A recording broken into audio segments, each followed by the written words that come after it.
নমস্কার, কেমন আছো তোমরা সবাই? আশা করি সবাই অনেক ভালো আছো। কাল ছিল মহানবমী, আর আমি নবমী উপলক্ষে বানিয়েছিলাম এগ রোল। তোমরা কারা কারা এগ রোল খেতে ভালোবাসো অবশ্যই কিন্তু কমেন্ট করে জানিও, আর তার সাথে পুজো তোমাদের কেমন কাটছে সেটাও কিন্তু কমেন্ট করে জানিও। তাই প্রথমেই ময়দার মধ্যে স্বাদ মতো নুন আর তেল দিয়ে ময়াম দিয়ে নিয়েছি। এবার জল দিয়ে একটা ডো বানিয়ে নিয়েছি। তারপর পাতলা পাতলা বেশ অনেকগুলোই রুটি বানিয়ে নিয়েছি। এবার দুটো ডিম ফাটিয়ে ডিমগুলোকে ভালোভাবে ফেটিয়ে নিয়ে ডিমের মধ্যে আমি অল্প একটু লবণও দিয়েছি।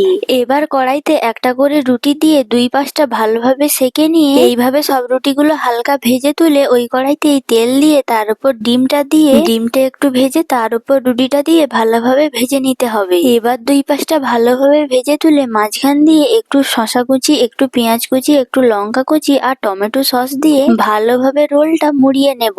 এবার রোলটা কাগজ দিয়ে মুড়িয়ে নিলেই তৈরি নবমী স্পেশাল এগ রোল। ভিডিওটা তোমাদের কেমন লাগলো জানিও, ভালো লাগলে একটা লাইক করে চ্যানেলটা সাবস্ক্রাইব করে দিও। টাটা।